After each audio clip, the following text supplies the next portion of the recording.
เคพี่น้องเขาเอาไก่ต่อเขามาปะไว้อยู่นี่เนาะเดี๋ยวเขาจะมาต่อไก่เพราะว่ามันแก้วมันหากินแถวนี้เนาะเอาไก่เดี๋ยวเขาจะเอาไก่ผูมาปะไว้พี่น้องเลยเพราะว่าอยู่จุดนี้ไก่ร้ายพี่น้องเอาเดี๋ยวเขาจะไปรีก่อนเพราะว่าได้ยินเสียงไก่แล้วกิน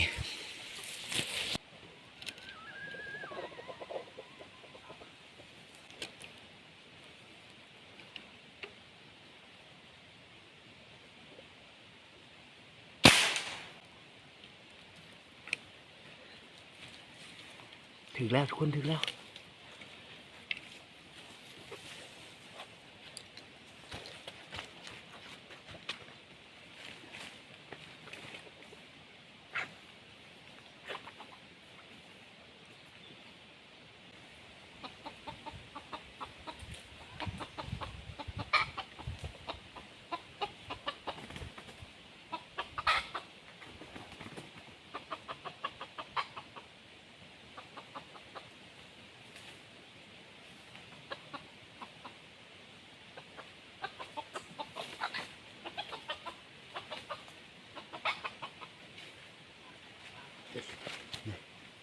มันทุกคน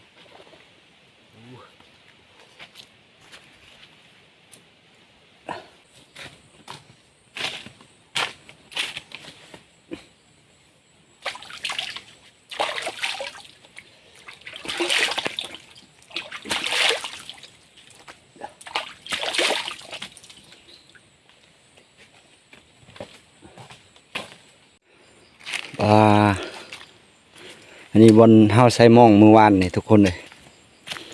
นี่ป้าถือเลย1 2 3อยู่มันเลิกได้นี่นะบฮูว่า บฮูว่าถือลายถือหน่อยนะทุกคนเลยอันนี้ถือในหันกันแนมเห็นอยู่นี่เบิ่งหินอันนี้นะเป็นสั้นกันเลยเนาะทุกคนเลยหินตัวนั้นจะคือหัวแลนหรือหัวตัวเงินตัวทองนะแต่ว่ากระโตมันจะคือเต่าทุกคนนะหัวมันบัดนี้เฮาเดี๋ยวเมื่อหาทีมงานแล้วก็มายำมองก่อนเดี๋ยวทุกคนปิดเอา2 โตก่อนเห็นมันตื่นก็เลยปิดเอา2 โตมาจีมึงป่ายังน้องอันนี้น้องบ่จักซื้อมันลืมนะผู้ใดรู้จักก็คอมเมนต์บอกในเด้อทุกคนเด้อ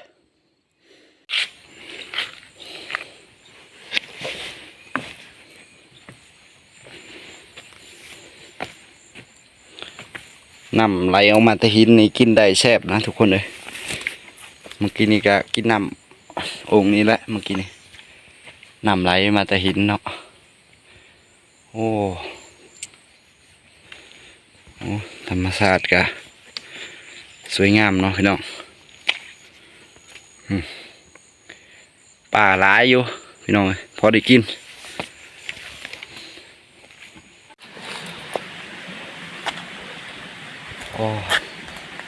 ตอนนี้มาฮอดที่พักแล้วทุกคนเลย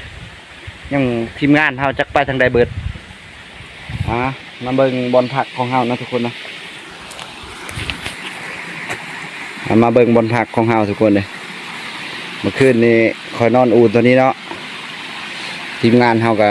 นอนเลี่ยนกันเลยนะนี่ไปเบิ่งพี่น้องมาแต่ยำกับดักหนูกับเนี่ยจิ้วเพชรเนี่ยไปได้มันอยู่ปะโอ้ไหวหนูไหวยังดีพี่น้องเอ้ยทำแดงแปดเลยมาตุกกำลังครบพอดีโอ้พี่น้องเลยจังหวะขาบมากระบกมวยขาบมากระแตน้ำเข้ามาไปถึงในได้เนาะอยากกินหลายปะนำบ่ เต็มปากอยู่กับมังงาดเอาเหงื่อในนี้บ่ขั้นมันบ่ลงหูนั่นจะบอกบ่ได้ใช่ไหมจ๊ะมันเป็นหูรูปลงพอดีลมนั่นเลยหูพอดีลมโตแต่ว่าบ่ลมบ่วงเขาบ่ลมกลับเขาพอดีหอยคาหูเลยจะบอกจะดึงกลับลงเลยเนาะกูหาบ่เห็น แต่ว่าเป็นหูหนูเนาะหูหนูวายเนาะ แต่แม่นเพราะว่าเห็นเป็นหูเลยหูเอียงหูลงซื่อๆคล้ายๆคือหู ถือว่า ตีนงอตีนคอลุบลงนี่นะ ถือว่าตำดานนี่ก็ยังโชคดีอยู่เนาะยังได้หนูหวายอันแบบนี้เนาะปกตินี่เฮาจะได้อยู่น้ำดงผู้ใดพี่น้องเอ้ยถือว่าน้ำดงแต่ว่าอันนี้ก็โชคดีอยู่ที่มัน ที่ยังสดๆยังบ่แข็งยังจะถึงเช้าถึงต้องขอนแจ้ง ดึกๆเนาะเอาถือว่ามันตัวหนึงมัน เข้าหัวเลย ลำใหญ่เลยโอ้สมสิกินพี่น้องไปลวกเมื่อคืนเนี่ยโอ้แซ่บขนาดถือว่ามือเช้านี่เก็บหลายกว่าเก่า2 เท่า 3 เท่าแล้วเนาะเลาะไปตำแคมหัวนี่เลยนะพี่น้องถือว่าของปลาตัวนี้พักที่ปลานี่ถือว่าแซ่บนะ นี่ น้ำเลยพี่น้องโอ้เลิกเติบเด้อ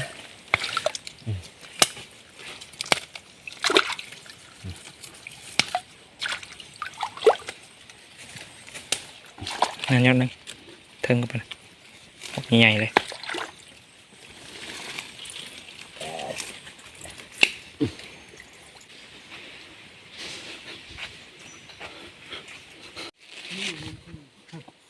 โอ้งามมะลินี่เนาะสวยงามพี่น้องเลย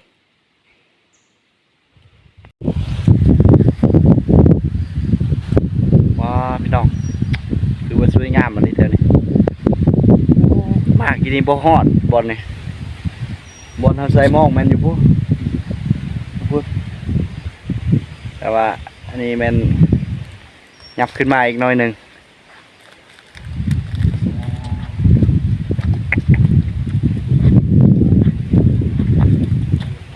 ในจุดนี้น่าจะมีคนเคยมานอนแหละพี่น้องโอ้คักเลยคนหินนี่นี่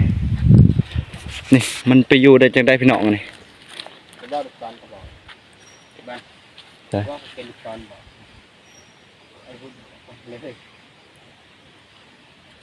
โอ้หนูเนี่ยเอามากระบอกเขาไปกินอยู่ในนี่นะพี่น้องโอ้คักเลย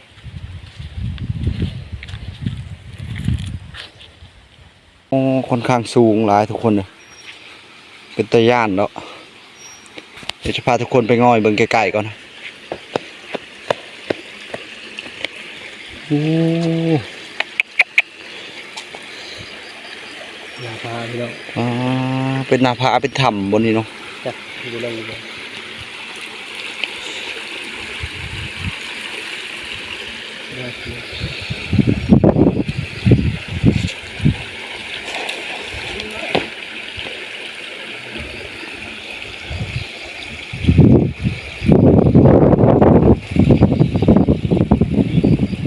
มีผักน้ำบ่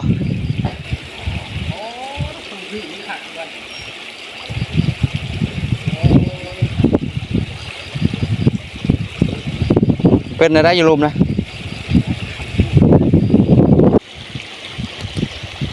ทีมงานเขามันเป็นถ้ำอยู่ในเนาะเขาจะลงไปมึง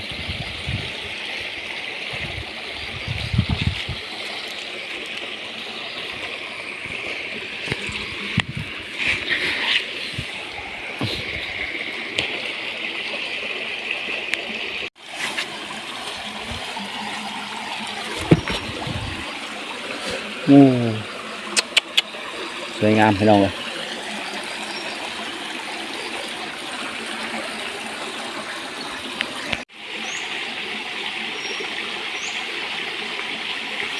โอ้โห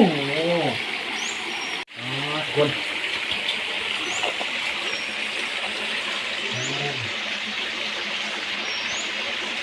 งามเลยวะทำใหญ่อย่างนี้เนาะมีคนเคยมานอนแล้วในนี้นะเห็นทางห้อย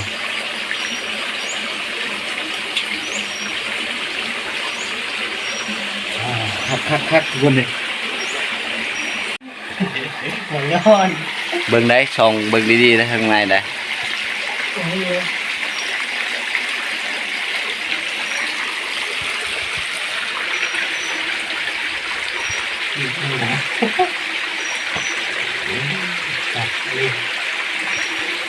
อ๋อขี้หนูร้ายเนาะไปเอาไปหายามมองเนาะอ๋อ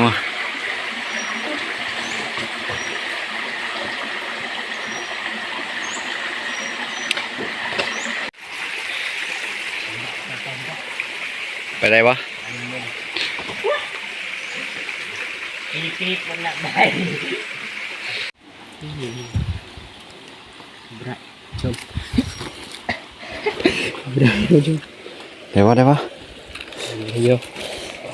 ทีนี้เนาะไปเนี่ย โอเคถือว่าไปได้เนาะ ผ่าน ไปก่อนกระโดดจิ๊กจักตกตามโทรศัพท์หมุนได้มาพี่สิถือให้โทรศัพท์เพื่อตกน้ำ ติดจานติดใจ รอดยะเกือบไปแล้ว อยากเล่นเหล้าแล้วเนี่ย ใช่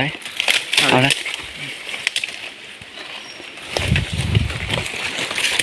ปองใบมันปลาสลามคือปลาสลาม ถึงแล้วพี่น้องถึงแล้วสลามกระถึกปลากระถึกเนาะเห็นแล้วตัวใหญ่อยู่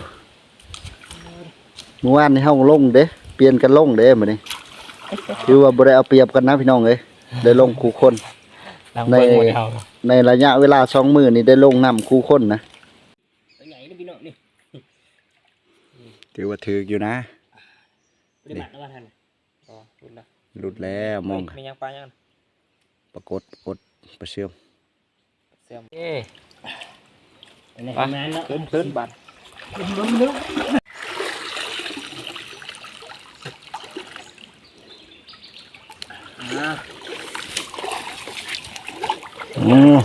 อย่าจะเป็น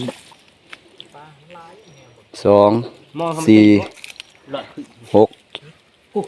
7 โตพี่น้อง ขุดลายเลย โอ้7 โตไปบิดชายถือไปดิ 7 โตตีละกาเลยแบบนี้ลีด้าด้วยดิถ่ายครับ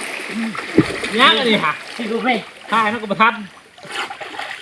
ปาก กาแล้ว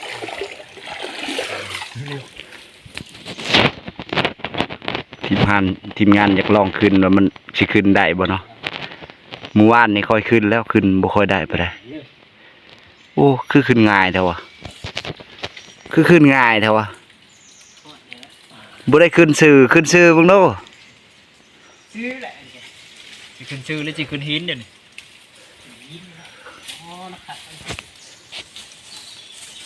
น้ำไหลมึงเวียนมีทีหนึ่งได้มีนะทำไมได้อันนี้ดีลงมาลงที่เก็บศพเลย ถ้าเบิ่งขึ้นได้สิลงเป็นอยู่ว่าเบิ่งเด้อทุกคนเด้มาลุ้นว่าทีมงานว่าสิลงได้อยู่ ขาลงนี่จะได้ก็มีทะลุทะลอกนะ มีนะลงเป็น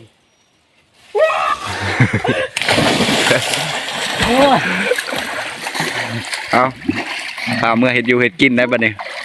หนาวดีชีไม่ตก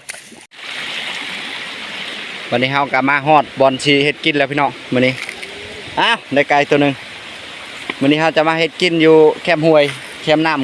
ำซุ่มซื่นพี่น้องเอ้ยมื้อนี้ให้เบิ่งบรรยากาศหอมๆนำกันพี่น้องเอ้ยใกล้ๆสายน้ำเดี๋ยวเฮ็ดกินก่อนไก่ก็ลกคนแล้วก็บ่ได้ใหญ่ได้พี่น้องเอ้ยแต่ว่ามื้อนี้สิเฮ็ดเมนูต้มไก่พี่น้องไฟก็ดัง2 กองเลยซ้ำสิคั่วหมูนะแต่ว่าคั่วไก่กับคั่วหนูปลาอาหารแรงอาหารเช้ามื้อนี้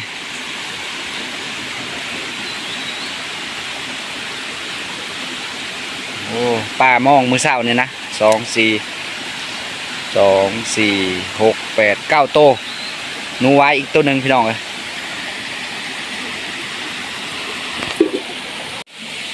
นำเฮากระพดเลย ถ้าแต่เอาไก่มาลงเนาะ โอ้สดรวยเลย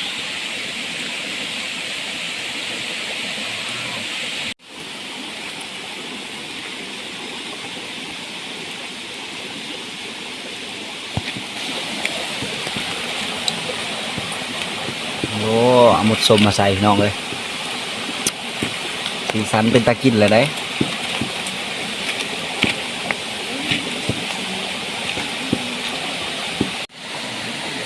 พดแล้วพี่น้องต้มไก่เฮาสุกเรียบร้อย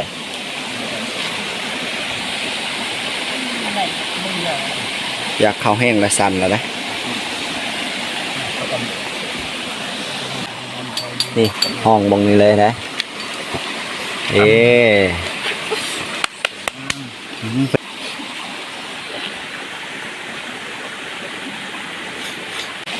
เอาพี่น้องมากที่เขาข้าวกันเรื่องต้มไก่มันอาหารเช้าได้ไก่เลย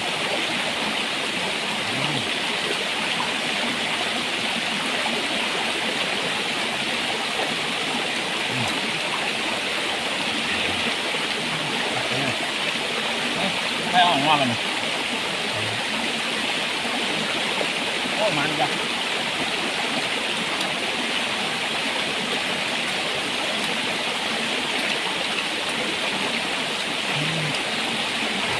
เย็น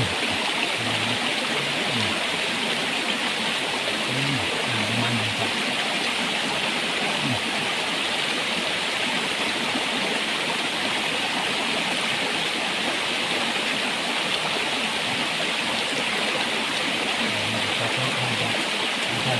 เขาเห็ด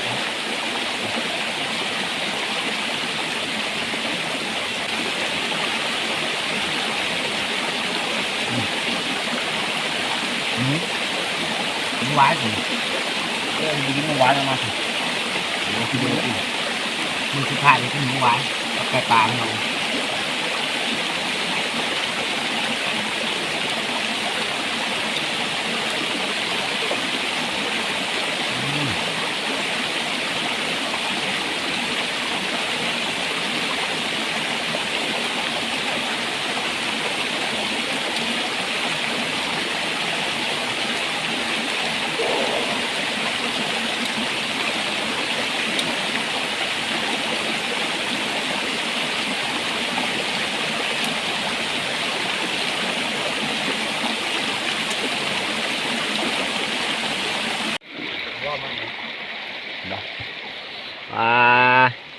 ต้มไก่เขาน้ำเต็มหม้อพี่น้อง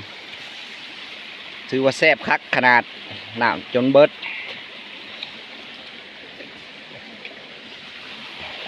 เอาโอเคพี่น้องเลยกินข้าวอิ่มแล้วเฮากับทีมงานกับสิได้ออกเดินทางพากันเมื่อคือเก่าแล้วก็ระวังทางก็จะเก็บเฮ็ดเมื่อพี่น้องขอบใจทุกคนหลายๆสำหรับการติดตามนะครับชมสำหรับคลิปของเฮามื้อนี้ก็กินข้าวแล้วก็สิได้เดินทางเมื่อนะพี่น้องขอลำลาพี่น้องไปก่อนพอกันใหม่คลิปหน้าพี่น้องเลย